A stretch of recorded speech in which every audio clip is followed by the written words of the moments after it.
Welcome to Middle Fingers Up, the show where we hold our heads high and our middle fingers higher. I'm your host, Kieran McKay.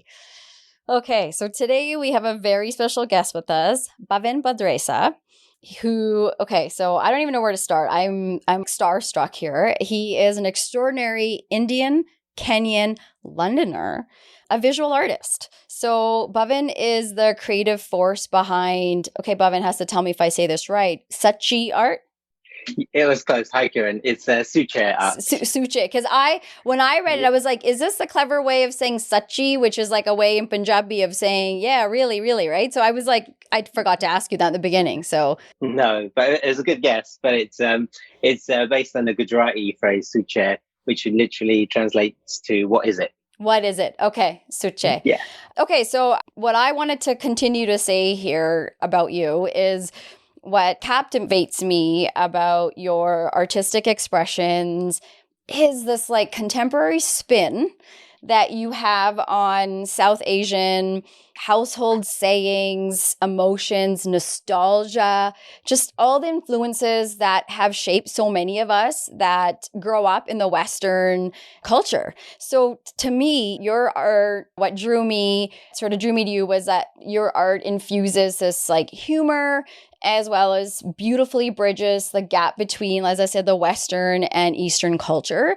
And then it just creates this powerful sense of connection. And to me, that is exactly what I feel relationships, life is all about, is connection.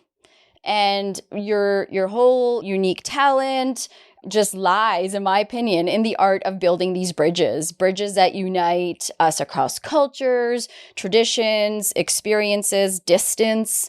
So I just wanted to let you know that means a lot to us here at MFU Podcast, because in the spirit of building connections, as a child of immigrant parents, that's sort of what I talk about, is trying to make sense in my 40s about some of the good, bad, and ugly that's happened, and how do I move forward, maybe living in a bit of a life where there's more gratitude and appreciation. And when I look at your art, it's behind me there.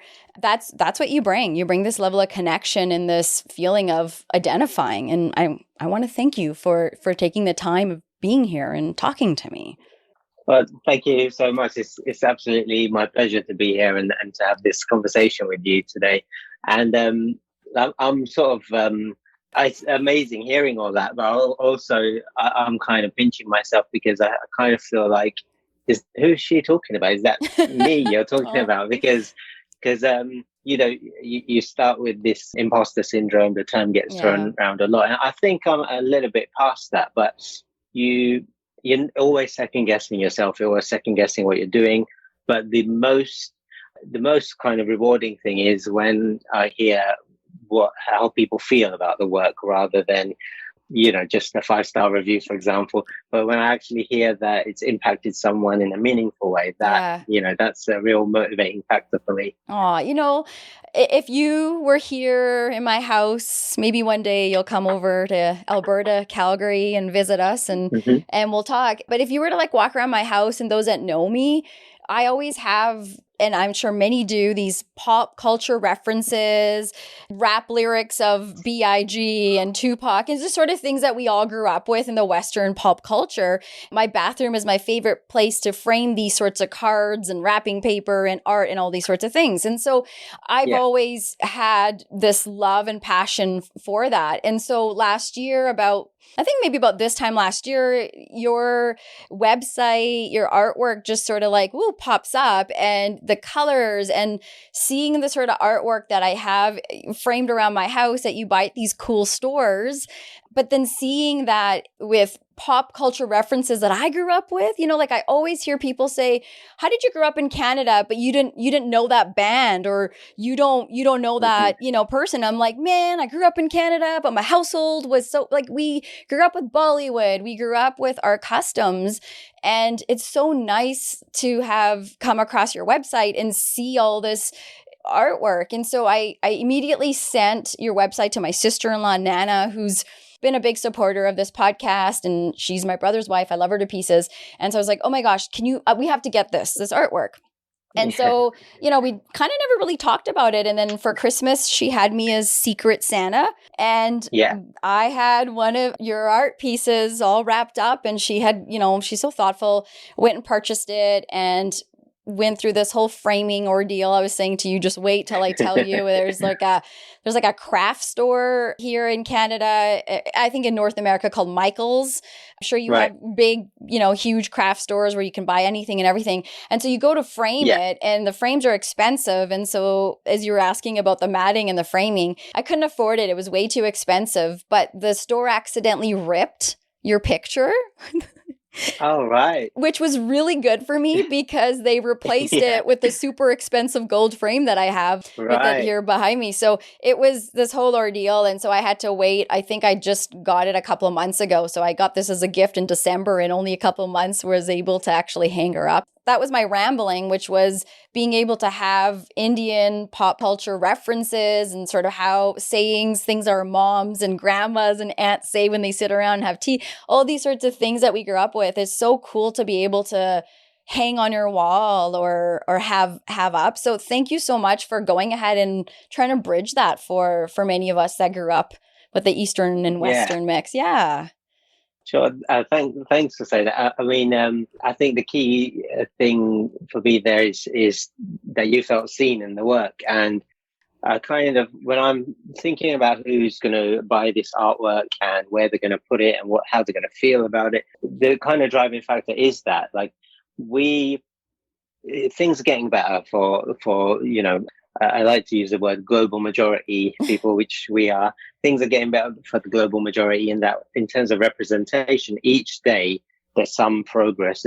We're still like way behind. There's still lots of work to be done. And one of the big gaps, I think, is in visual arts. We don't really see ourselves in visual art. And visual art is then further broken down into sort of real fine art. And then you have more commercial art.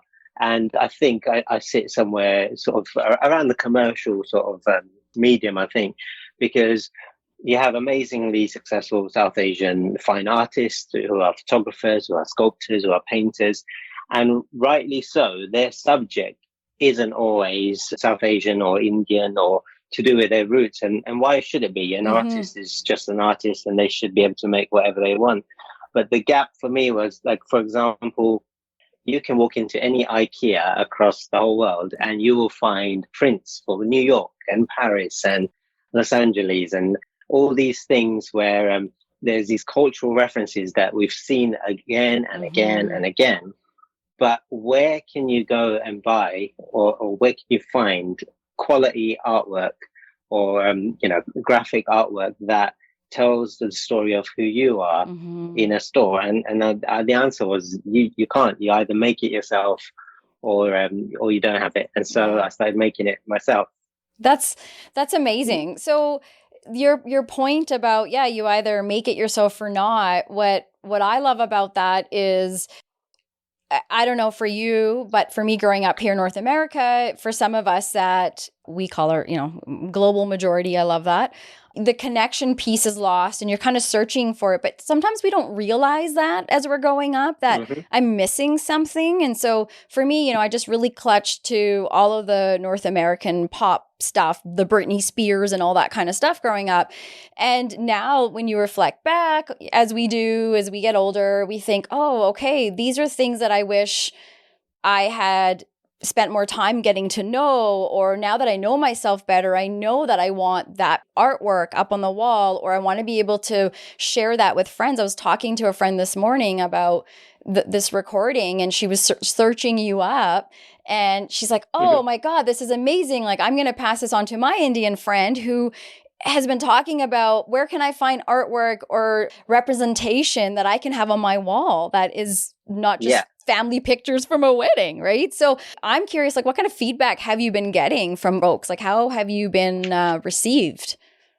I think it was a surprise for me because this all started in the first lockdown during the pandemic, where I used to be a teacher, and I don't know if you know any teachers, but we teachers who are teaching from home, we ended up with lots of time on our hands during that period, which is a bit of a blessing because it kind of gave me the sort of time and space I needed to think about what I wanted to do and then actually just get to it and do it. And so I did not set out to make a business. I didn't set out to be a full-time artist. I thought, let me get back to what I love to do, which is drawing, and started drawing. And then just, I couldn't even tell you initially the thought process because it was so organic, but I started making graphic illustrations, but all referencing Gujarati or Hindi or Bollywood. And by the time I joined Instagram, I was already like, I felt too old to be on the platform. I think I was approaching 40. I would have been approaching 40 when I first joined. I was like, this is a young person space. And then I thought, well, you know what the hell, let's just give it a go. And the response was almost immediate. People liked it. And that made me think, like, back then when I got 10 likes or 10 followers, I was like, wow, 10 people like this piece of artwork I made. Yeah. And then you get spoiled with that because I'm sure we'll come back to this, but social media is also another problematic space. But then because of that positive reaction, I thought, okay, well, I can do this. So in that first year, especially, I churned out so much artwork. I had so much time that it inspired me to keep going. And then soon after that, the structure of building a business around it came, and that was a steep learning curve because I haven't got a clue about business. Well, I didn't. I know a bit more now, thankfully, but I didn't know what I was doing. So I was kind of making it up as I was going along, in terms of like supplies and pricing and profit margins and accounting, all of that stuff, because you don't learn these things in sort of primary and secondary education here. So that's kind of, the response was so immediate that it inspired me to continue, and it's kind of been like consistently good since then.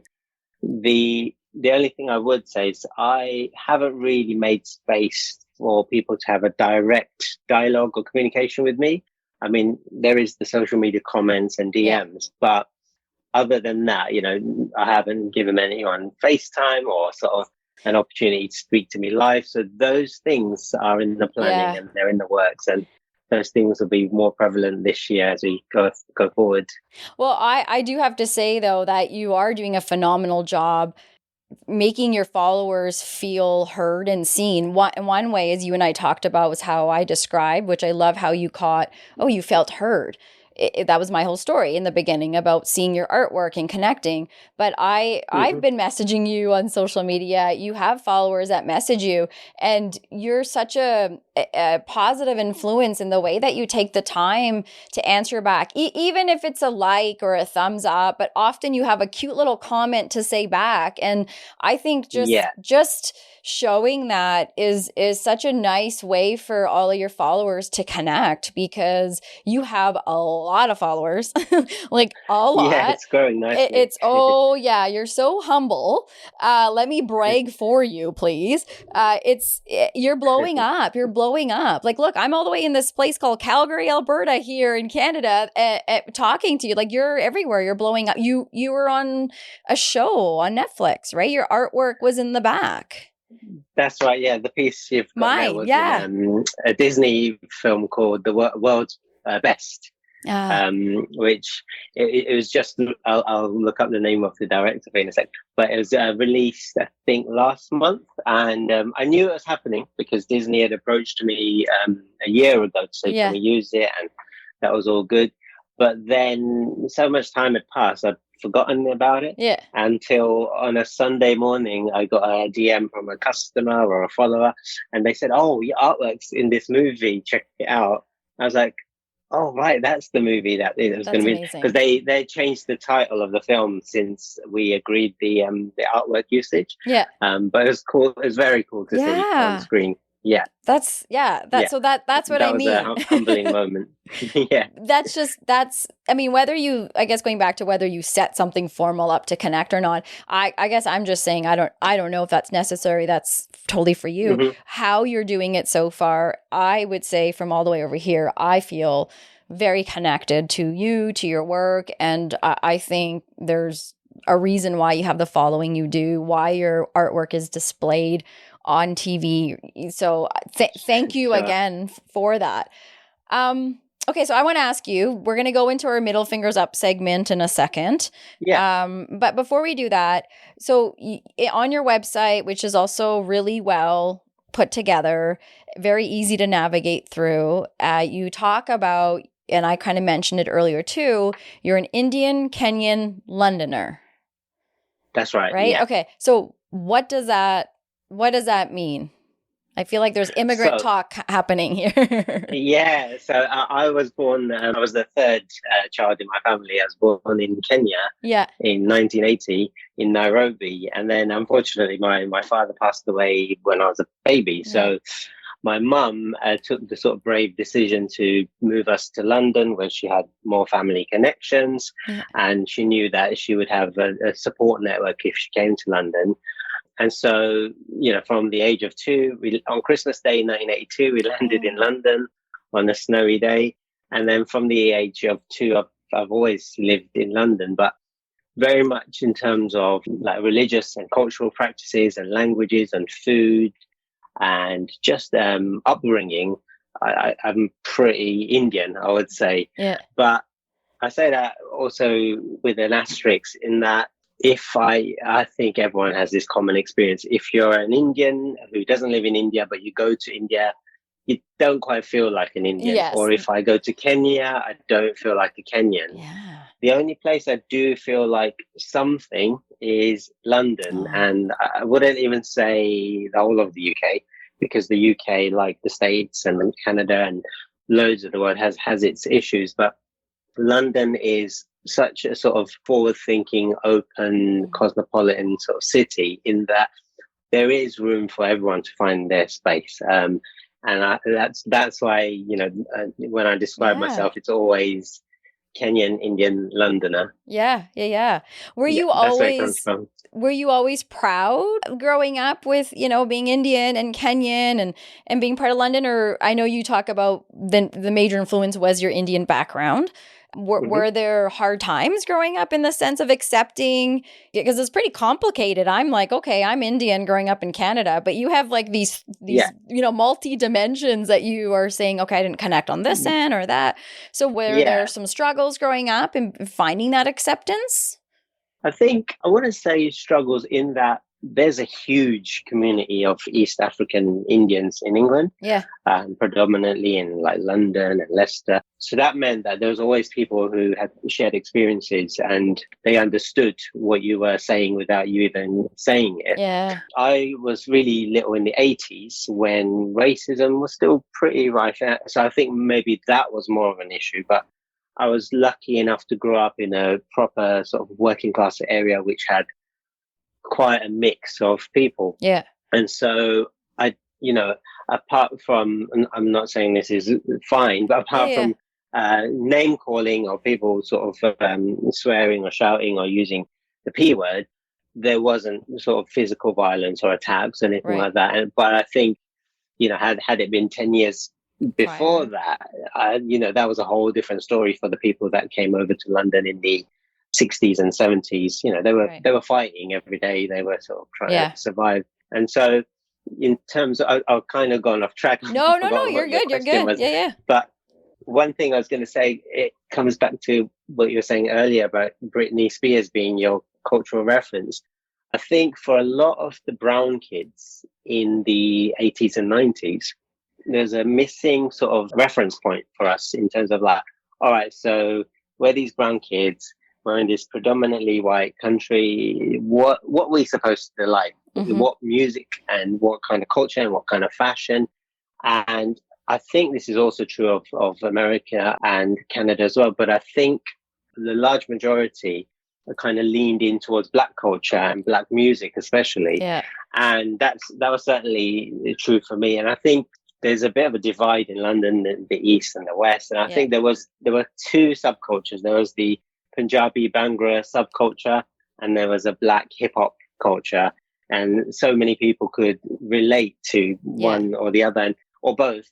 And I think maybe what the common factor there was, without thinking about it at the time, was that we were seen as different. We were seen as not fitting in, but we wanted to be heard, and we wanted to be seen, and we wanted to be noticed. Whereas, and for positive reasons, rather than, oh, look at that person, they're different from us. And that whole thought process inspired one of my favorite artworks I've made, which is, there's a Biggie lyric, a Notorious B.I.G. lyric called, where he says, "It's all good, baby, baby."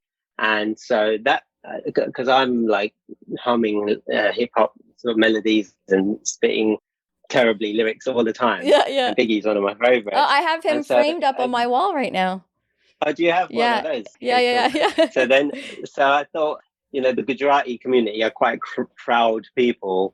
And, the Gujarati people can be quite egotistic, and we think that we're great. And, we are great, but, other people are also great. So I thought I'd marry the two of being Gujarati and loving hip hop. And so that's how that piece was born. It's my one of my personal favorites. Yeah. I love that. I love that you found the space to be able to have both and respect both cultures, put them together. And even today, over here, especially in Canada and in Toronto and Vancouver, there's a lot of young Punjabi artists that are coming from India or growing up here and combining kind of that hip hop Punjabi rap almost. And for sure, yeah. And so it's really cool now that the only time I would hear Punjabi music would be at a big wedding. But now it's like you can drive in your car and listen to chill Punjabi beats that would be of other artists that you would listen to on the radio. So it's nice to see that the space is starting to be, if it's not provided, I feel like we're creating it. And I hear that's what you did. You created your own space and you sort of leaned into it versus falling back and saying, well, I guess there's no room for me, no voice here for me. And right. So that's a nice life lesson and a message to send to others. For sure. I think also it's kind of good for anyone. I guess we're from the same era, really, in terms of growing up. And I think it's good to think back to those times sometimes, because, as you know, with mental health, you're the product of your experiences and your environment and your upbringing, all of those things. And sometimes we're dealing with stuff and we don't know where it's coming from. And if we start unpicking these things, it's kind of a healthy thing to do. It can be a painful thing to do, but it is definitely healthy, and ultimately it can be therapeutic in terms of figuring things out for yourself. So I think it's great for people to reflect and also to have an honest reflection. And one thing I would say on top of what I was just saying about the music, I remember quite distinctly, there was also this thing of people were embarrassed to admit they liked anything South Asian at a certain point in the 80s and 90s, because there weren't the cool sort of representations that we have now. We didn't have Riz Ahmed, in big blockbuster movies. We had Bollywood in its most traditional 80s and 90s form. And then it was kind of late 90s, early 2000s where sort of more edgy artists started coming out. And I think people like Asian Dub Foundation did wonders for the community, because then all of a sudden you wouldn't mind rolling down the windows in the car and listening to that music out loud, because that was really cool. And it was as cool as any other R&B or hip hop artist you were listening to. So it's kind of good that shift came when it did. I love how you describe that, because that's exactly what it was growing up. And kudos to those that didn't do this, because I think there's a lot of people that are part of minority groups that will fight for that. And so, but my experience was exactly what you said, turning the music down, rolling the windows up. And here we are in a place where my kids are, let's blare this song. And my kids are of mixed race. And so they're loving the Indian music because we're playing it now proudly in the house, or we're going to these weddings, these parties. So it's so nice to be able to, I don't know, go back and give little Kieran or the younger version of you some peace of mind that it's okay to be who you are, right? Like, if you can go back to in the time machine, like what would you go back and tell little you, younger you, if you could today? That's a good question. That's a really hard question to answer though. But this is a really difficult one for me, because I tell you why I find it difficult, because I have this like a real strong feeling or memory. I'm not even quite sure where it is, but even I remember being tiny, but having really like grown up thoughts, as in I felt like I understood things. I felt like I understood the world and people and spirituality way before I'd had any, input, rather, books or people teaching me or education, anything like that.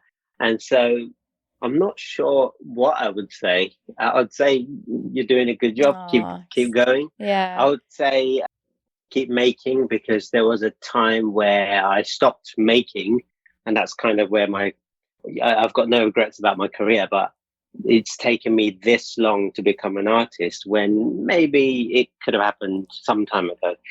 But then again, maybe it couldn't, because maybe I had to go through all these other bits and career-wise to get to this stage. But that's what I would say. Keep doing you. Yeah. I read on your website, you had gone to a conference and somebody wondered, right? Can you talk about that? What was that quote that resonated with you? So this conference was by UAL, which stands for University of the Arts London, and they're the like top universities for any creative subjects if you're in London. And they also write qualifications that you can learn in college. You can take those qualifications. So I was teaching those at the time. So went to the annual conference, and they had 4 guest speakers on, different creators, like makers, artists, photographers. And one artist came on, and to be completely honest with you, sometimes these conferences are like, the time really drags, because sometimes they're talking about policy and curriculum changes and things, and then my creative brain is thinking, give me some more, and then you switch off. But this person was super engaging, and she said, if you really want to find your passion, and make something of it, then her advice was to think about what you used to like to do when you were 8, 9, 10, 11 years old, really little. Just have a real think about that and try and go back to it. And for me, that was like a light bulb moment. Like, even saying it now, I'm getting a shiver down my spine, because it was so poignant. And it was so easy, the answer for me, which is drawing. I was obsessed with drawing. I would draw all the time. I would fold paper. I would make things out of cardboard. I was constantly making stuff. That was little me. And then this huge chunk of my life happened where I've never stopped making stuff. Like, for example, I've made furniture, I've made graphic design bits for other people, I do interiors, all sorts of things, just, things as they come. But I've never really dedicated the time and energy that I am now to actually honing in, crafting something, improving and developing a proper style to this extent. And so, when she said that, I was still a full-time teacher when I heard that. So I went away and thought, okay, that's kind of a good piece of advice. Let me see what I can do with it. And I think, because I love like gadgets, and I spend way too much money on like gadgets and computers and things like that. And so I got myself a used iPad and an iPad stylus. And it was at that time that the iPad stylus was getting really good in terms of drawing. So I started drawing, and the first drawing was this one. I'm looking at it here, so I'm looking away. It's this one, Fatafat. Fatafat. Yeah. My Yes, mom Fatafat. always used to say that to us as kids, by the way. Yeah.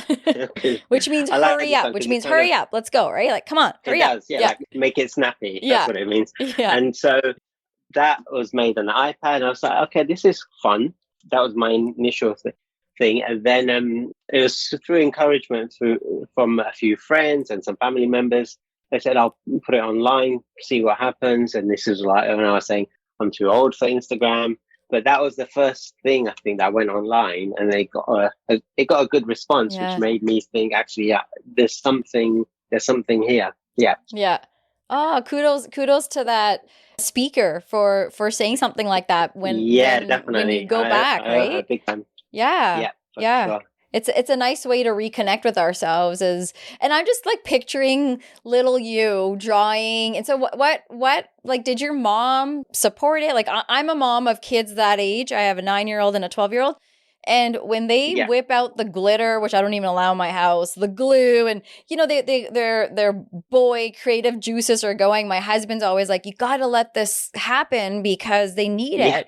And I think like my mom, which is, you're making a mess. So I'm curious, like, was your mom a go for it, or was she like a bit of both? Yeah. Like, she's my mum is very much like a lot of immigrant mums of that era, in that for the UK experience for a lot of brown mums, especially females, was you come to England, the country's done you a huge favor by having you.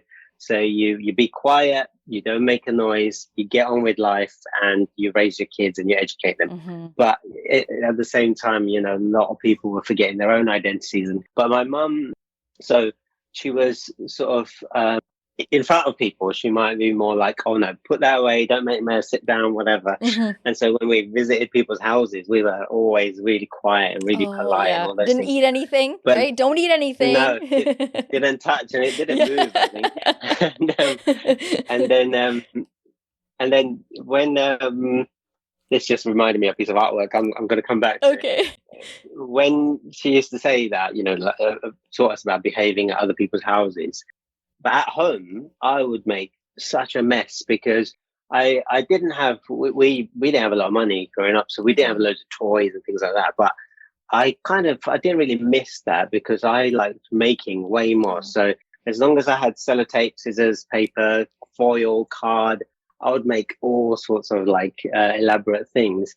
And so she never discouraged that. And I think the biggest sign, I guess, was, I think what happened is because she knew I wasn't going to, I think she knew from an early age that I wasn't going to do anything conventional that all the other brown kids are doing at the time, like lawyer, engineer, doctor, accountant, dentist. All of those.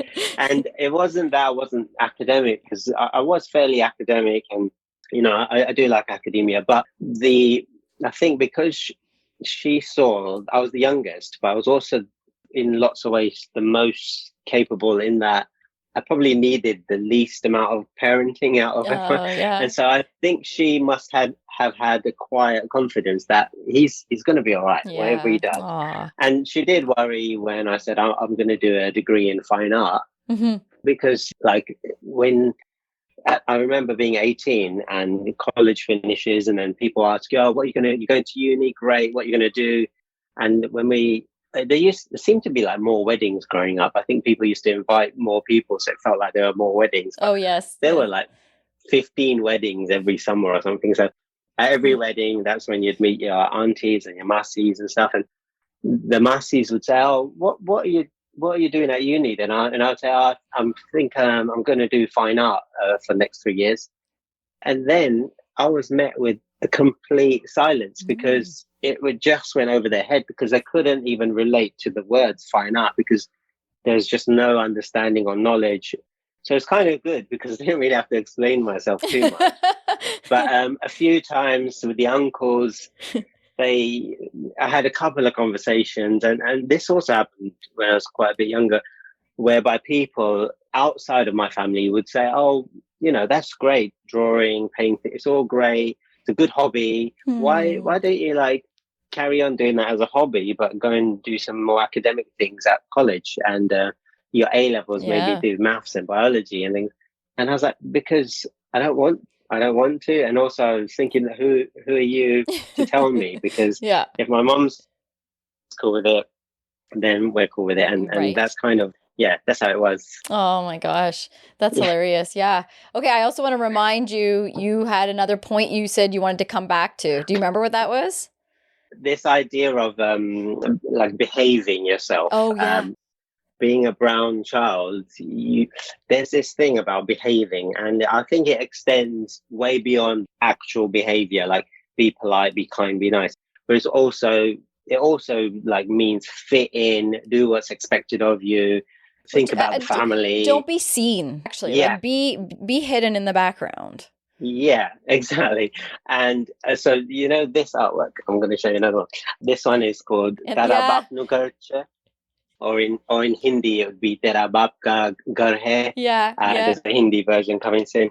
And when I made this, like, I was making it because I found this really cool image of this guy with a mustache, and I thought I have to illustrate that. And then, I don't know, the words just found themselves onto the artwork. And then when I really started thinking about it, I was like, oh, this is like there's real depth for me anyway here. Because on the surface, it's like, oh, your kids are behaving, get your feet off that person's couch. It's not your dad's house. Yeah. And this is how I explain it at its most simplest level. Yeah. On the surface level, Tera Baap Nu Ghar Che is a phrase, a parent might say to a child if they're misbehaving at someone's house. But it got me thinking, like, there's another layer here for me. And I haven't really shared this widely because, I have political beliefs, but I think maybe my platform as it stands isn't the right place to always share them because people are entitled to different beliefs, and I respect that. But one of the recurring things for me in the last 10 years is about South Asian identity and belonging, and where, for me, as I said, I only really feel at home in London, even though, that's the least of what I am really in terms of ethnic makeup, for example. And so it also makes me think of, there's been a lot of talk in the last few years about the legacy of empire and the results of empire for Indian and Asian communities, as well as West Indian communities in the UK. And it makes me think of, whose country is this? This phrase, Tera Baap Nu Ghar Che, I can also apply it to, like, whose country is this? Whose space is this? Whose city is this? Because we're, in the history of humankind, we've all moved around from place to place to place. So as far as I'm concerned, nowhere really belongs to anybody. If anything, we should give it back to all the original human beings from Ethiopia. But, we are people that move. The human species has moved. And I think where we stop remembering that is where kind of problems come.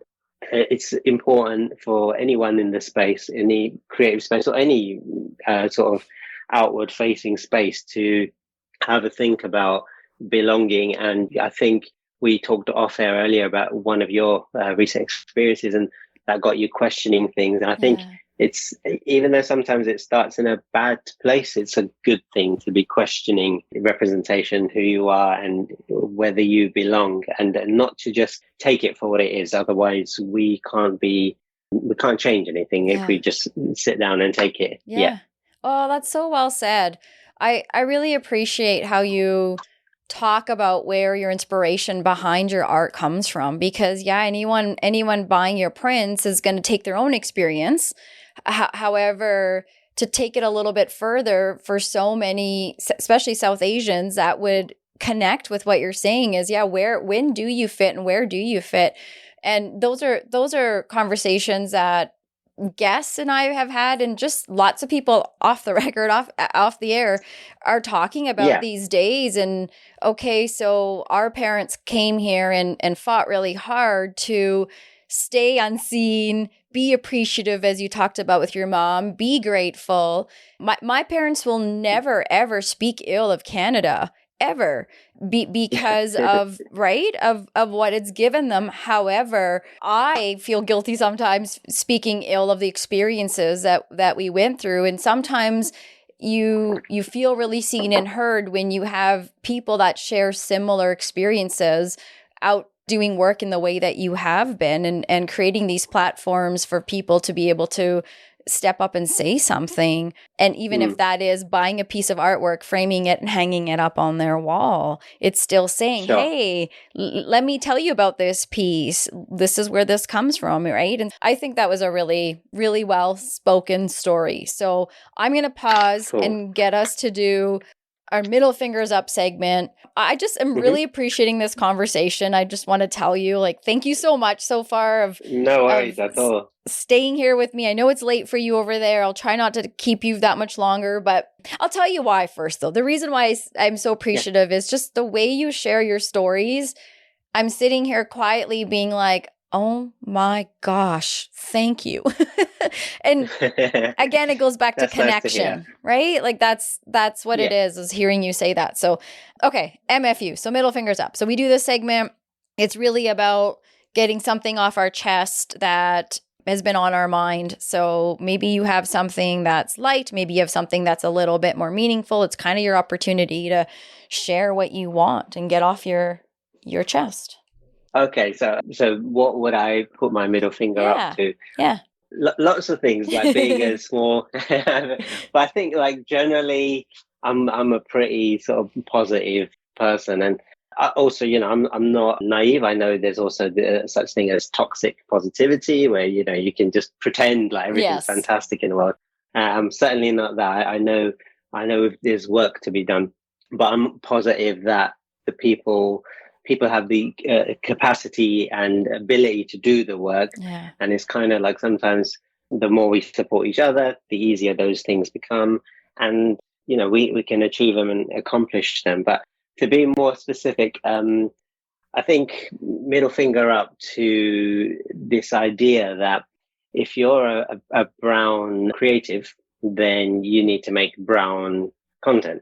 And also that content will take up a novelty space rather than a mainstream or commercial space. Now, I know there's a lot there. There's lots of examples which completely disprove what I've just said. Like, there's loads of good South Asian stuff, creators, directors, artists who are taking up the space. But I think almost problem is with this expression, taking up space. Why should we have to?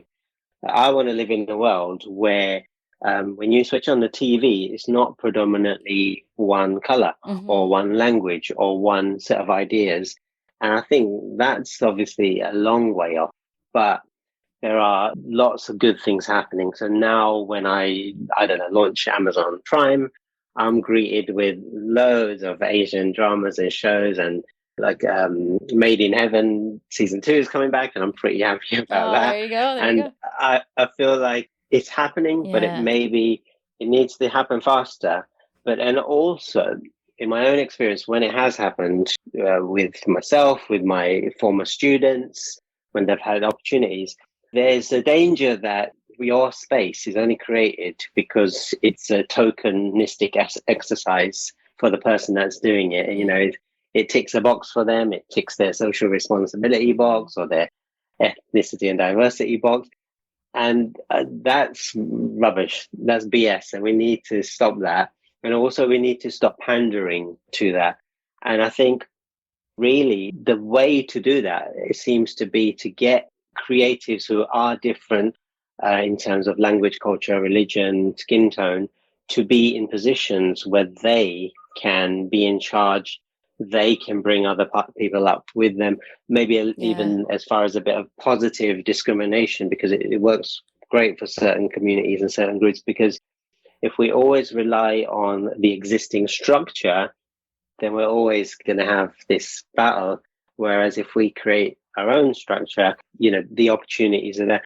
And that might in itself sound divisive. And I don't mean it to come across divisive, but where a structure has been a certain way for, decades, I mean, let's take Hollywood as an example.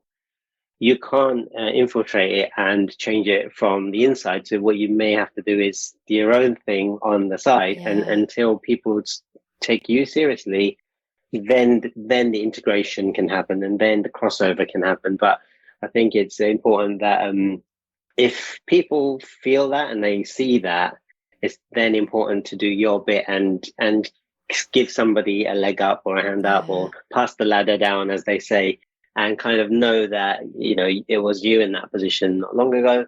So if there's something you can share that can help somebody else, then why not? All it costs you is your time. Like you're doing with me.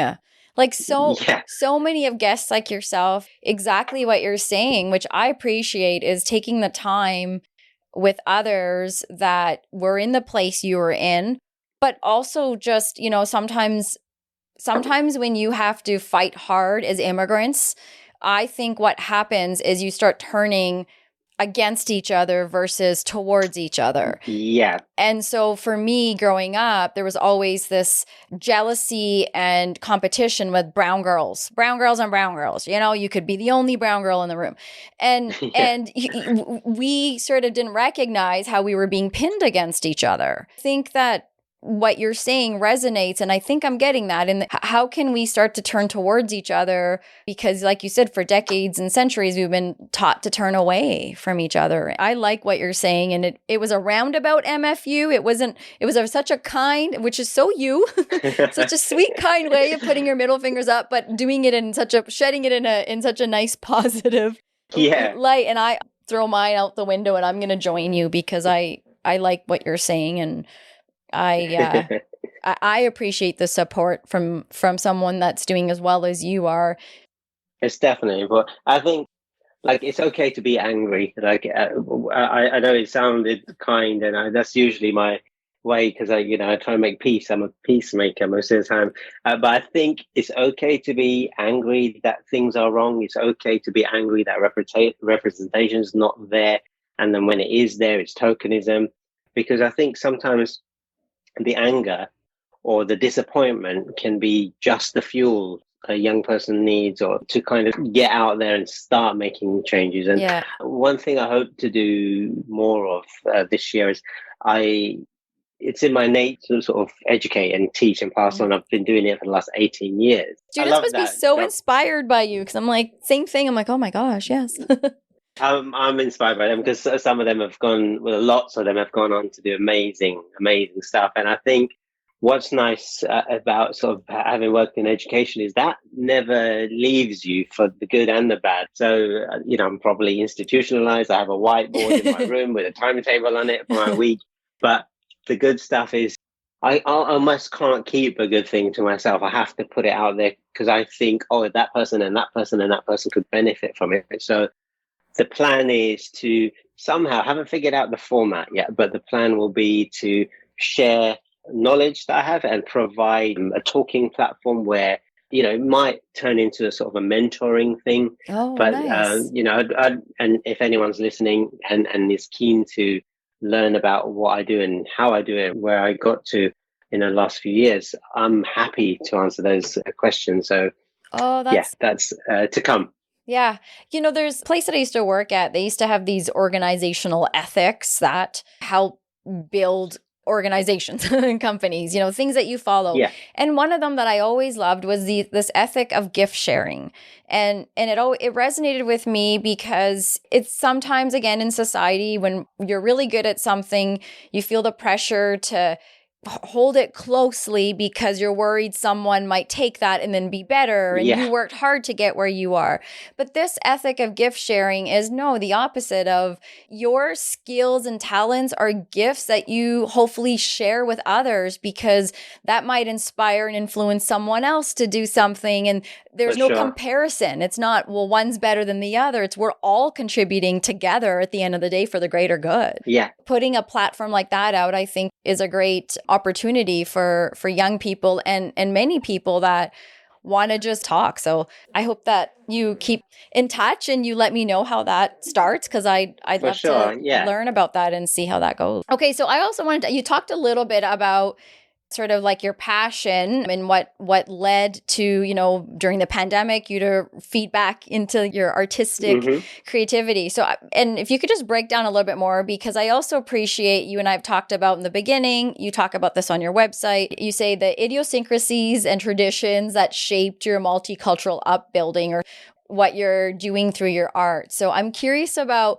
what were some of those idiosyncrasies? What were some of those things that really stood out to you as a kid? Yeah, I'm gonna pull up my Instagram as we speak, because that will remind me of what I've made. Because I think we're up to like 100 designs now. Okay, so there's a couple of pieces that come to mind. I'm going to sound like a broken record when I explain this next time. No, there's a piece that is, it might be my single favorite, but it's not like a bestseller. It's not super popular.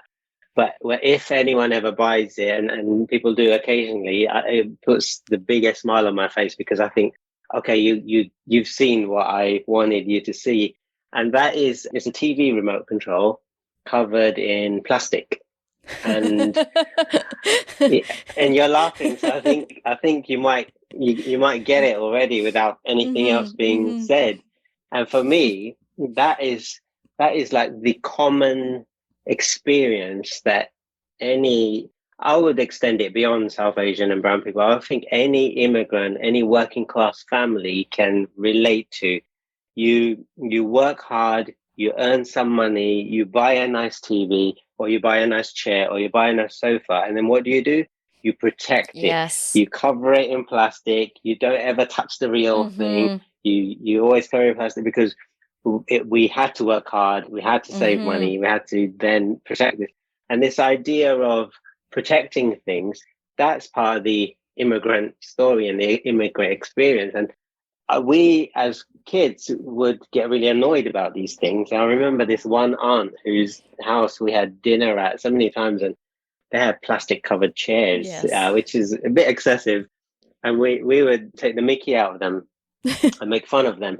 And my mum would say, no, that you can't say that. But now I'm looking at it with a different set of eyes. And I think, well, I understand why people did that, and why some people continue to do that. That artwork has no words on it. There's no typography. There's no text. And so when people buy it, I really feel like they've understood what I had intended for that piece of work. That one stands out for me. I love that. We just got a new toaster. My son was setting it up, and the plastic was on the little screen of the toaster. And so he's same thing. Yeah. He starts ripping it off, and I'm like, and he's like, what? And I'm like, no, leave that on as long as we can keep it in good shape. And my son's like, Mom, I need to take it off. I'm like, no. And it's exactly that. And I feel like even if we take it a step further, it's parenting in our community as well.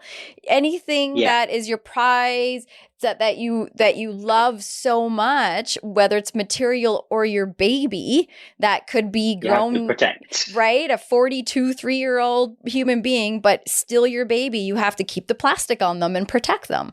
So you have to tell us of another one, because I love learning about your artwork. Okay. So what is the most popular one? The most popular one we've talked about, which is the Baap Nuko chair, and the second would be the one that's behind you, Takige. Yeah. The other one that's quite popular is it's a hard one to describe actually on audio, but I'll try. So it's an image of an typical Indian looking woman. I think she's got a bindi on top of her sari. She's holding a phone. I'm looking at it now so I can describe it better. And on the phone, she's talking. And with typography, I've made an artwork with a kind of a nonsense nothing phrase. And the phrase is, And so she just repeats, And then right at the end, that goes on for a while. And right at the end, she says, "Oketo, bye." Yeah. So for me, that works on a few levels in that is everyone's mum. So it was a bit of a homage to my mum and all of our mums, in that this is how they talk on the phone. I just can't stop laughing because yes. Yeah. And like we grew up with loads of like Muslim families, Sikh families, Hindu families, and all the mums have this in common, this way of talking on the phone where these are not even words, they're just sounds and expressions. And what I liked about this piece, I think when I put it out there, it must have resonated because it got the most engagement from any post around that time. And I was like, that's cool. If that reminds you of your mum, and, you know, some people's mums are here and some people's are not. And, you know, one day, you know, everyone has to go through life and death. But if it can make you think about a nice memory of a parent. And I think mums basically, the immigrants of the 80s and 90s, I think mums hold those families together more than anyone. And 100%. I'm not disrespecting dads, but I think in a way, being female and being brown and being an immigrant is harder than being a male, for example. And I think so. That was my homage to all the mums. And also on the other level, the last word is clearly an English word, bye. And what I like, and I explore this in some of my other artworks, is this mishmash of like merging Gujarati and English or Hindi and English. And I think there's an expression, right? English, I think, is an expression people use when they're talking a mishmash of Hindi and English. So quite like that. And there's a similar telephone one, and this gets very niche. There's a telephone piece, and on there it says, all right, Diku. And all right is, I think it's understood by everyone, but it's a very London way of saying hello. You say, all right. And sometimes it's followed with, you're right, mate. And people listening in London will relate to that. But Diku is, you know, your child, an endearing way to refer to your child. So you've got an English word, which is very specific to London, and then a Desi word, which loads of people can relate to. And again, it's not it doesn't sell loads, but when it does sell, I immediately get a picture of the person who's buying it and their family and their relationship and the dynamics. It's kind of nice. There's an unspoken dialogue between the buyer and the artwork that I get to experience, which is very cool. Oh, that is so cool. Yeah, I love hearing that on the other end, you're connecting in your own way with the person on the other end that's buying their piece. So, and by the way, just so you know, you said for the listeners, I forgot to mention, UK is my third top. So there's awesome. You're gonna have a lot of people that do know you as well. I think we're becoming a nation of like podcast listeners. Oh, you go. There's so much good content out there, including your stuff. So I think that's nice. It's a really accessible space, isn't it? Because let's say for a young person, especially, I used to say to my students, don't wait till you're ready. Just go out there and do it. And that is kind of an intimidating thing to hear. But what I mean is go low tech, go cheap, make content with whatever you have, and then worry about the quality of it afterwards as you get better and you grow bigger. But if you don't get out there, you can always use that as an excuse for not having done the thing. Start when you're not ready is what I'd say. How do you feel social media is playing a part with you and your creativity in the visual arts? It's a real proper love-hate relationship with me, because I can't not love it, because I think without Instagram, I think maybe it wouldn't have been as successful as it is, because how else are you going to put visuals in front of thousands of people for free, essentially?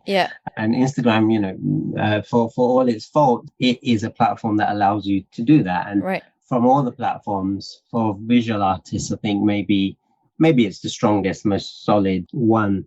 And so I'm really grateful, and I'm grateful that it's there, and I'm grateful that I feel the more I sort of think about it, I feel that there is a real community experience to be had if you find your people on Instagram. And there's a real support network, and I can always rely on a few dozen people to always comment or always like or always share. And I think you don't often get an opportunity to say to those people how important that is to you. And so I'm super grateful for all of them, because I think what they might understand is how we all know about Instagram algorithms and things like that, Yeah. but they may not understand how important a like or a click or a comment is. But actually, it does for anyone who's trying to grow their Instagram and their following.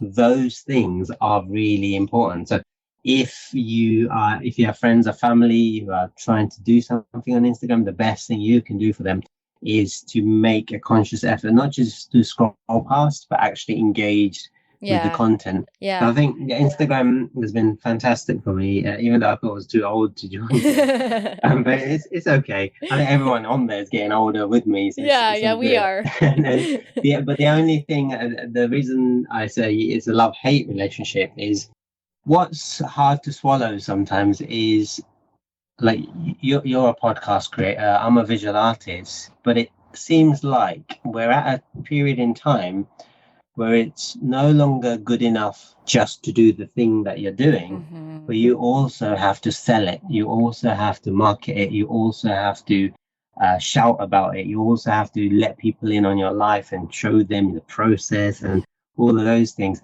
And I get it, because we all, well, as human beings, we're inquisitive and we're nosy and we like to know what's going on, and that's great. I'm the same. The problem with social media is it can become quite toxic, because if there's organic posting of content, and then there's those people who you see when you're scrolling on Reels who say post 4 stories a day and 3 Reels at this time and this time, and keep at it. And if you really did that, and if you really buy into that, then what time do you have left over to, one, have a life, and two, make the content that you intended to make in the first place? And then if you don't do enough, it's almost like the posts that you come across organically, and even Meta and Facebook's own advice, because I have business accounts, so they email me stuff. They say, oh, you should be posting more regularly, and we need to see you doing this, this, and this. And I'm thinking, well, really, all I want to do is sit around and draw all day. That would be my ideal. But I know that in this kind of time period we're in, it's kind of not enough. And so I kind of begrudge that slightly. But I understand that there's more positivity in that. This space allows you to be seen, and kind of this, we're going full circle. We started with wanting to be seen, and now here's a free tool that allows you to be seen, one of many, Instagram and TikTok and all those things. But I think what I would say to somebody who's maybe starting out and growing is do the work, put the effort in, but don't take the amount of likes or comments or anything too seriously, because it's not very good for your mental health. Because if you rely on a piece getting likes and you want the next one to get more likes, it's really easy to start feeling crappy about what you're doing, and it can be quite demotivating. So do it casually, and don't take it to heart, is what I'd say. Yeah. Well, and I feel like I see that with you in how successful you are with social media. Is you're so genuine and so humble, and you see it on your website, talking to you today on your social media. So I think what I hear you really talking about is find out what it means to be authentic and be genuine, and stick with that, and the rest will kind of follow. Because otherwise, I struggle with that too, because I know I'm very appreciative of anyone that gives me the like, because I'm like, thank you for caring and being part of this journey with me. But then like the weekend will come, and I kind of left my job for this to be with my family. And so then it's not me working on my own terms, which is what I want to be doing if I'm Friday, Saturday, Sunday constantly posting. But then there's the worry of being forgotten. So it's really nice to hear what you're saying is, okay, like it is important to manage it. And you mentioned for your mental health, like there's such a significant link between our well-being and social media these days. Yeah, for sure. One thing I just thought of when you're talking about you left what you were doing to make this a job, and this is something I had to learn when I started selling on a platform, Etsy, which Etsy have a captive audience. People are on Etsy website anyway, and they may come across your stuff, so it's great. So basically, if anyone's starting out, it's a great platform because it costs very little to be on it. And then I thought, I need to make my branding stronger, have my own website and things. And the hard lesson was, well, great, you've made a website, but nobody knows you exist. Yeah. So what I would say to anyone who's doing anything whereby they want to create a business through a creative outlet is not to underestimate how much time and energy you should be putting into marketing. Because whether you do that yourself or you pay somebody to do it, yeah, making great stuff is important, but without marketing, the right eyes are not going to see it, or people are not going to hear it. Yeah. And so don't underestimate, if you're carving up your day in terms of content creation and socials, marketing should be quite a big chunk of it. And if you think about how films are distributed around the world, we're talking big money. Distribution companies take a huge cut of the film industry, and without them, these films would be flops. They'd all be flops. So it's kind of the bigger industries understand the power of marketing, and brands, even big brands, if they're careless or they switch off their advertising, you would start to forget about them. And it's especially true of a new brand. You have to get seen. And there are free ways to do that, and there are cheap ways to do that, but it has to be done. I feel like it has to be a plan. I'm in a one-to-one training session with you right now, and I'm loving it. Just this whole, I'm like, I should be taking notes because this is really good feedback. And again, going back to sharing your gifts, sharing your life lessons and with business and life. And I think that's great because it creates this talking pot, which is what we want to be doing. You did mention mental health earlier, so I am curious, what are some things for you? We are a mental health podcast, and what has mental health meant to you over the years? Yeah, I think I've been in a fortunate position where I suppose we've been talking about mental health more in the last 10 to 15 years than ever before. And at that point, it was long overdue. Those conversations were long overdue. And I feel like I was in a fortunate position in that when you're an educator, when you're a teacher, you are put into positions where you do have to understand mental health characteristics and treatment and signs of sort of distress, things like that. And also there's, continuous training throughout the year. So you kind of kept up to speed on the policy and all of those things. And I think what that's allowed me to do is kind of detach people's behavior from the person. A strong believer that, we're all products of our making. And, generally everyone starts off in a good place. But things happen and then, things get in the way and bitterness can creep in or anger can creep in or resentment. But I think what's fantastic now is it's no longer, with the younger South Asians, I think it's not a taboo subject to talk about. For people to say, I've got a therapist, or I've been in therapy for a while, or I listen to a mindful podcast, something like that. It's no longer raising any eyebrows. It's not seen as, oh, you're broken or you're sick.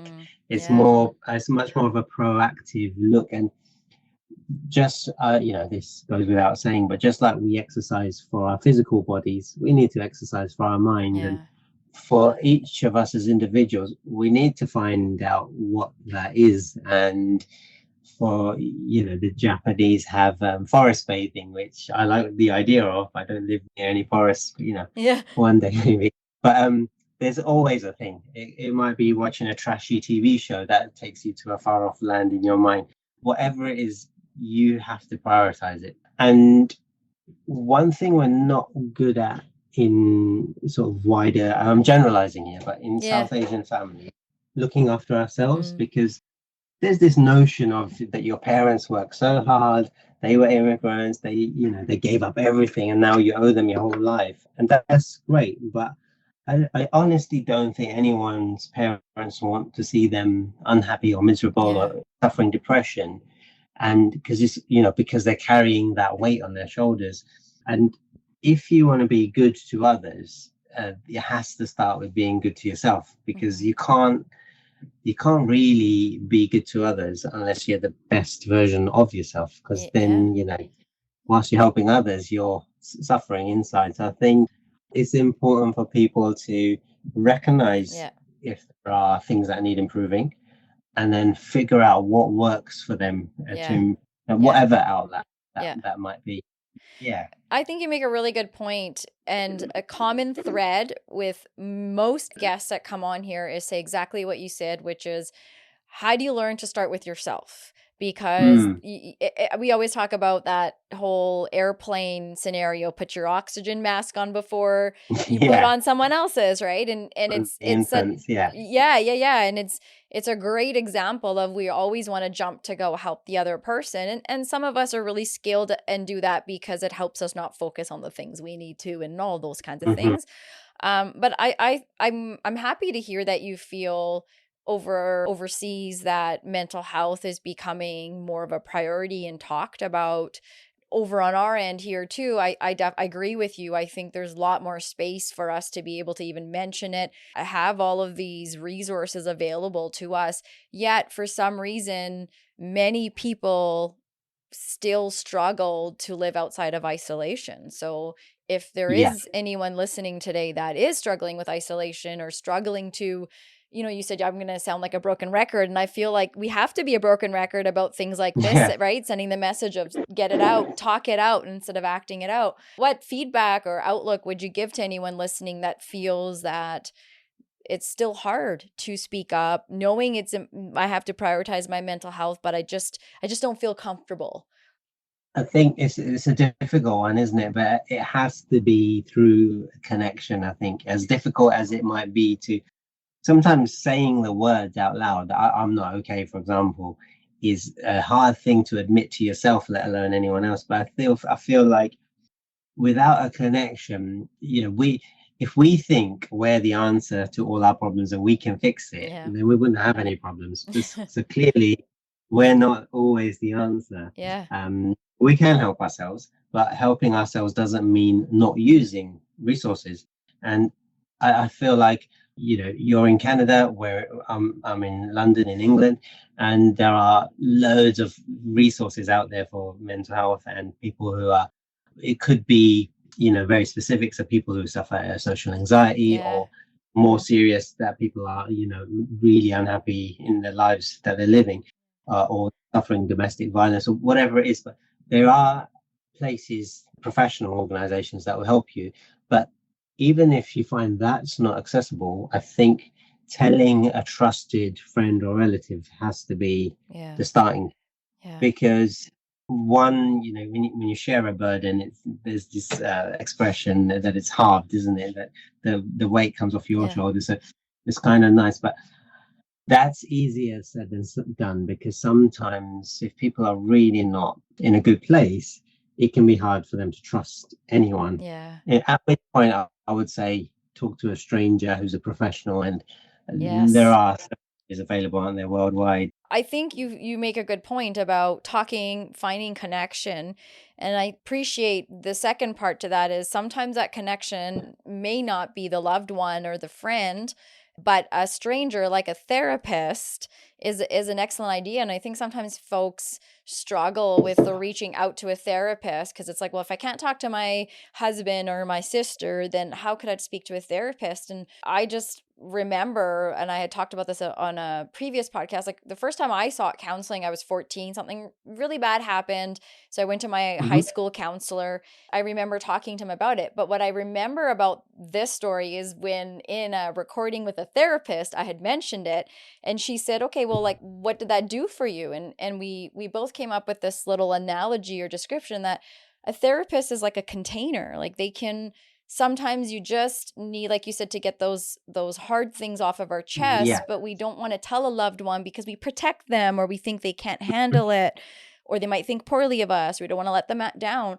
But a therapist is so good at helping hold those things for us while we figure out how to have that conversation with the loved one or whoever it may be in our life. And I think sometimes we disconnect. We think, if I can't talk to my partner, then I can't talk to a therapist. And that's not actually accurate. Therapists can be there anytime, all the time, should we not be able to Yeah. talk to loved ones. And so I'm glad you brought that up, because sometimes we miss other doors that can be open when we can't go to people that normally we can go to, right? So as we've been talking about your journey, your story, we've been talking about growing up as a South Asian human being. We've been talking about your art, visual art career, and mental health. So in just thinking about reflecting in this last little couple hours here, is there anything that you wish I had asked you that I didn't, that you do want to share? That's tricky. Let me have a think. I mean, we've covered so much. We did. It was good stuff too. Yeah. Something may come to me in a minute, and then I might interject. Okay, that's good. But yeah, you're good at like circling and connecting parts of the conversation. So I feel like good. we've bounced around loads of ideas that I would have wanted to talk about. Okay, so then my other question would be call to action time. So, what is one thing that, if this was the only thing that listeners took from your episode today, what would you hope that one thing would be? One thing's difficult because I'm such a talker. Hey man, you can give as many as you want. Okay, I'll try and be succinct though. I think one thing is you got to have some belief in yourself. That's got to be the starting point. Whatever it is, whatever you're doing, whether it's something creative or something academic, or you're starting up a charity, or you're going to do the marathon, it has to start with belief. And this is it links to taking care of yourself, because it's hard to believe in yourself if you're not taking care of yourself. And so if you have the belief, that's kind of half the battle. The world, I used to say this to my students, sometimes it's just about how you present yourself, and it shouldn't be. It should always be about skills and talents, but often we know, we're at an age where we've had several job interviews, but presentation and how you present yourself is really important. And sometimes you're not ready, but you can present as you're ready, do the thing, learn on the job, grow in that way. Because if you keep waiting for a time where you're going to be amazing, it may never come, or life sometimes throws curveballs, and then you might lose the momentum. So I would say believe in yourself and take that first step towards whatever it is that you have on your mind about what you want to do. Yeah, very well that's said. My one thing. I love that. Would you add anything else to that? Following on from that, you need a support network. Yeah. And these are people, and this, I don't mean you need like 1,000 Instagram followers, because that's a support network, but that's not a personal connected network. What I mean is you need a handful of people, maybe 5, who you can talk to about different aspects of your idea or whatever it is you want to do. And you need somebody who's going to be really critical as well, because if everybody is just blowing smoke up your ass, mind the expression, and telling you how brilliant you are, you can easily get too comfortable with that. And being comfortable is not a good place for sort of being good, I think, because if you're really comfortable, then what's the motivation to do better and to do better? So you need that one friend or relative who says, yeah, I like that, but have you thought about this and this? And as annoying as that is to hear, and as ego bruising it is to hear, you need to hear it. Otherwise you're going to live in your own bubble the whole time. Does somebody pop up for you when you think of that? Do you have a particular person or few people in your world that you're like, oh yeah, that's my friend so and so, or maybe your wife or someone like that gives you? My wife's she's really good at that. She's good because she has an eye for designers. Like we're both obsessed with anything to do with design. Like right now we're doing a renovation, so every detail is being looked at closely. But I'll be working on a piece of art, and the way I work is, so for example, I launched a piece of art last week. I started working on it in February, and I kind of went back to it and then went away from it and went back to it and scrapped it and started again. And so the process is often, people see one post and they think, oh great, there's one piece of artwork, but sometimes there's months of thinking, planning, drafting behind it. And other times I churn out a piece of work in 2 days and it's, I'm happy with it, but it just depends. And so she's a really good, because she doesn't have to massage my ego, so she'll just tell me what she thinks of the work, and that's really helpful, because it means that she'll spot things, or she'll see that certain things are off, or she'll make a suggestion, and sometimes I'll go with that suggestion, or sometimes that will lead me on a path of trying a whole bunch of new things. But then it's always positive feedback, because it always means that I end up with the intended artwork. Yeah. So yeah, have a critical friend. Yeah. Always. Those folks in our lives are gems, because they know how to balance that. They love you. You see them being caring and thoughtful in many ways, but when the time comes to give that kind of feedback, it's lovely. I feel like it's like we're fortunate if we have someone in our life in the way that you describe, that has the time and the ability and the want and the desire to give us that kind of feedback, so that we will be better. And along with that, failure is pretty important. It's good. It's good to fail. Sucking at stuff, hey? Yeah, because if you don't fail ever, then that means there's something seriously wrong. In that, if nothing's going wrong, then that means you really don't have a good understanding of whatever it is you're doing, because you're, again, that expression, you're living in this bubble where you think everything's going perfectly and swimmingly. But if you fail, sure, it's going to hurt, and sure, it's going to get you down. But the way you bounce back from that, or what you change as a result, is only going to improve things, and it's only going to make things better. So I think failure is a good thing. We should celebrate it a bit more than we do. So do you have any stories? Do you have any things that you look back during your process of getting to where you are, where you're like, thank goodness for that time I failed at that thing, because look at where I am now? I think for me, it's kind of like making sure, what I found with, I think, is making sure there was good quality control. Like every time I package a print, and I not a lot of people may know this, but I'm kind of really hands-on with preparing the prints and packing them and sending them out. Well, we know that now. Like that's amazing that you are the one that mailed all of like that comes strictly from you. That's great. Sorry to cut you off, but that's amazing that it's you. Yeah. And I made a conscious decision not to outsource too much of that, because I feel like when people buy art, they want to know that the maker is behind it. So for example, if I put all my stuff on Amazon, which I could do tomorrow, I could sit back and relax and have nothing to do with it. But then I wouldn't have any oversight of the quality. I couldn't write a personal message, and customers often want gift messages, and I handwrite all of those when I'm sending them across.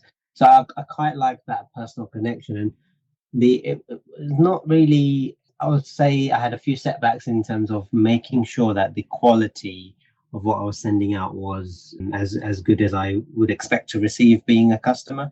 So I bought loads of packaging in the past, which I've hated. So I had to take to the recycling bins around the corner here. And paper that I was not happy with, and upgrading a printer a few times. All like, real first world problems, or technical problems as well. But just things that made me think, actually, if I was paying X amount of money for this artwork, what are my expectations? And then always trying to like go slightly beyond what my own expectations would be, so that people opening those tubes and unrolling the posters are happy with what they're getting. I was. What do you hope your art purchasers, buyers, people that support your work, what do you hope they take when they receive the package, they open up their art, they see, your work? What are you hoping that they'll get from that? I think the like reoccurring thought is like a sense of pride. Like they will feel a sense of pride that they can hang something on their wall that speaks to them of their language, culture, religion, upbringing, or reminds them of a parent. We talked about mums earlier. So if they are proud of hanging whatever they bought on their walls, then that's like the ultimate validation for me, that people are connecting with the work. And I said this recently to someone, I can't remember where, but artwork, the amazing thing about artwork is it lives way beyond the artist. And we know from history that people die and then they get really famous, and then things get expensive. But I'm kind of I wanted to do something creative, for the last 18 years as a teacher. And I was always teaching creative subjects. I've taught photography, graphic design, illustration, art and design, all the creative subjects I've taught them.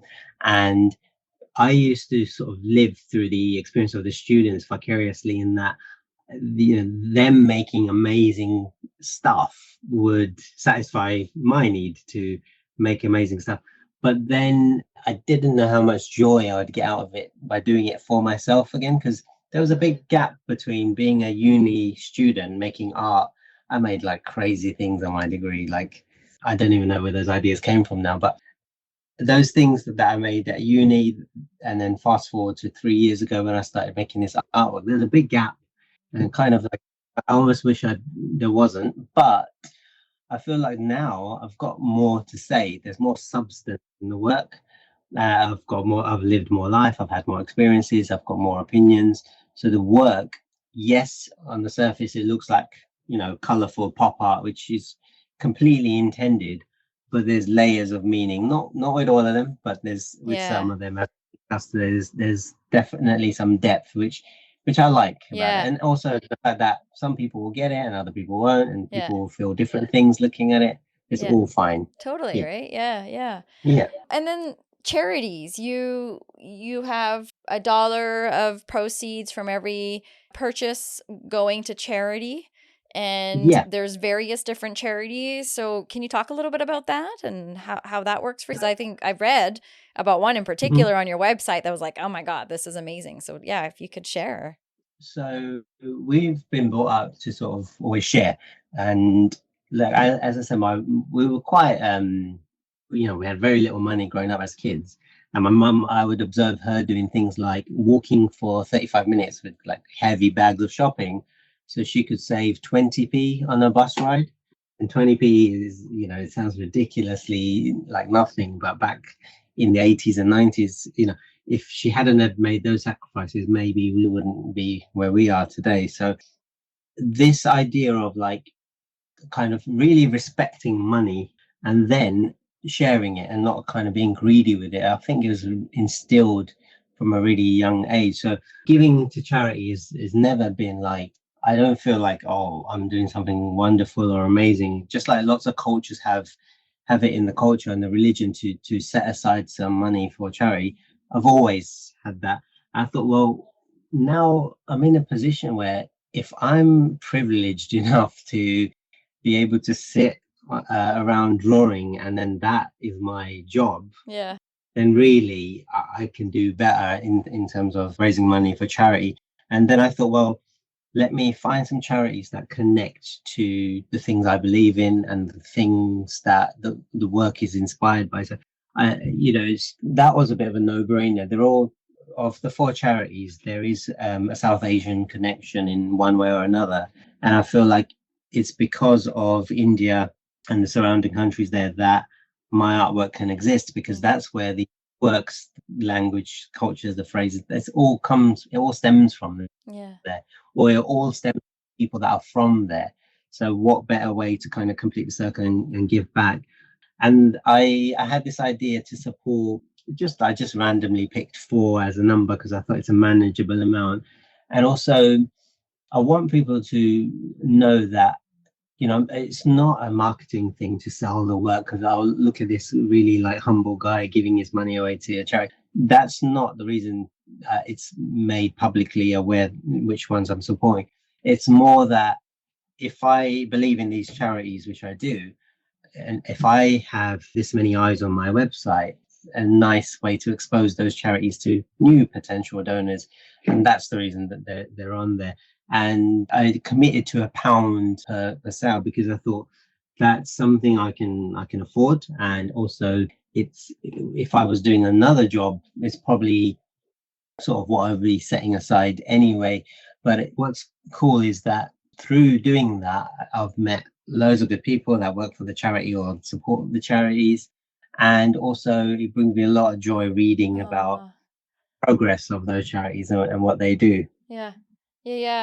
That's amazing. The one that stood out for me was in support of women, the whole menstruation cycle. So is it right? Like, can you tell us how, because that's a big deal.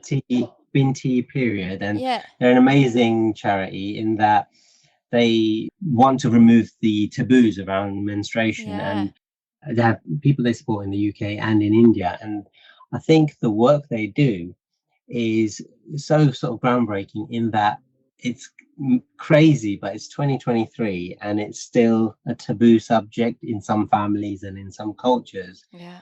And it's the most natural thing in the world Mm-hmm. that we don't talk about. Mm-hmm. And so they really stood out to me. And I have a lot of time for young people in that I feel like in these changes that I want to see happen in the world, at a certain point, people in their 40s, 50s, 60s will continue to grow older, lose the momentum and the energy, be occupied with their families. And it really is the younger generation who are there and they can, make these changes. So I think any charities which are supporting younger people and allowing them to thrive in their lives and their upbringing, that I've got a lot of time for that. So I think each of the charities have quite a big connection to particularly young people. One of them, which is called UK Seva Samiti, they basically do very organized and structured support of homeless and young people in particular in India and in East Africa as well. Okay. And what they try to do is it's easy to buy food and feed someone and it looks great on your publicity material. They try to do more meaningful things by creating infrastructure and buying sort of kits for families so that they might be able to help themselves to improve their lives, even amidst of quite bad poverty. Right. But yeah, I'm enjoying seeing how they're progressing, and it's such a lovely thing to be able to be associated with them. Yeah. I'm really proud of that. Yeah, I think that's a lovely thing. If you like, I'd be happy to post them when we put your episode up as well for folks. So that would be awesome. Yeah. And I've got to say, it's not what I do with my income. That's like a private matter, but it's the customers who are to be thanked here, because with each purchase they're helping me keep a promise that I made to myself and to these charities, that a portion of the money will go to them. And if there weren't any customers or sales, there wouldn't be anything to give these charities. So I'm super grateful for that support. Yeah, that's well said. All right. Okay. So where can people find you? Where can they get your artwork? Where can they get in touch with you? Can you let us know? Yeah, it's really easy because it's the same brand name across the socials. So the website is sucheart.com, SUCHE art.com, and Instagram is @sucheart, and so is the Facebook, I think. I did have a little rebranding earlier, but anyway, if you Google that term, you'll find me for sure. Perfect. I'll be the top result. Yes, perfect. Awesome. Yeah. Did you draw yourself? Is that you? You drew yourself with the glasses on? That's right. I love it. It's so adorable. And it looks exactly like you. Yeah, that was when I was still not really wanting to be the face of the brand. So my subtle way of, having my face on it was to draw a graphic of me. But I made a bit of a promise to myself that I'm going to come out from behind the curtain and start talking to people, and this is a great place to start. So can I know we were supposed to be done, but what made you do that? Because honestly, I had no idea who the face behind the art was. I didn't go on your website until recently either, when we had purchased the artwork last year. Then I started following you, no clue. My sister-in-law was, I had said, I reached out. And she's like, oh, what's her name? And I'm like, no, I think it's a man. She's like, are you sure? And so we were both like, I don't know. And then you just recently put a little post out with a picture of yourself and just really meaningful information about you. So what made you want to share a little bit more about you? It was this idea of, where I live in East London, and we have tons of like printmakers here who make artworks, and they have exhibitions and they sell their work. And when I started, I thought, well, I'm a nobody, I can't sell work by having my name all over it, because what's the catch? What's the brand? What's the kind of thing that's going to pique someone's interest? And it was a sort of it's that imposter thing whereby I thought, if I make a catchy brand, people will like it, and that's great. But then, quite like about a year and a half ago, I started having these thoughts. Well, so if your name is, I don't know, Dave, for example, and you live in East London and you make artwork and you make prints, you can sell those pieces of artwork under your name, Dave. Why is it that a commercial artist like myself wouldn't have the same level of success if I started with my own name? And I'm proud of my roots and my upbringing and the languages and the cultures that have kind of inspired me and influenced me. But I thought, well, I still have a lot of time for this brand name because it encompasses, it's a really quirky snapshot of what being a Gujarati means, like questioning things. But I thought, well, if I don't make a move and become more public, and if I don't let people in, then how can I expect people to keep engaging with this anonymous artist? And I wasn't super anonymous. I'm not like a Banksy or anything. Some people know me and have met me, but I feel like I almost owe it to the people that are thinking about owning my work to tell the story a bit and to let them know that there's a real person behind this. And also, I feel like if, I intend to exhibit my work in places, and the only way to do that is the art scene, unfortunately, is all about personality still. And if you are hiding behind something, then you're not going to get very far. So I think it's a good natural time to be doing this. Yeah. I'm glad you did. Also, yeah. And I'm also glad that you put the enough ... post out, because that's how I hooked you to want to come on. So I thought, okay, how do I gotta keep trying. I hadn't realized, because I'm quite studious about replying to every DM and every comment. Because I feel like if people are making a tiny effort, even if it's like 3 seconds to like something you've done, that's meaningful, and you owe it to that person to like it back or something. Well, it's good etiquette. Acknowledge their existence. And I appreciate that you replied back. So I was so celebrating with my husband when I got the response back. So on that note, I can't believe we're kind of coming to an end, but I am very grateful that I had this time with you. Thank you for sharing your stories, talking about the work that you do and how you do it. And I'm really hoping everybody, that's listening is going to get out there, check your work out if you haven't already. And so just for those listening, thank you as well. These conversations are door openers. So if there's anything about today's chat that you're interested in, you want to add to, you know where to reach us. Otherwise, thank you so much for coming on today. Well, thanks for having me, Mia. It's my absolute pleasure. And it's really been great talking to you.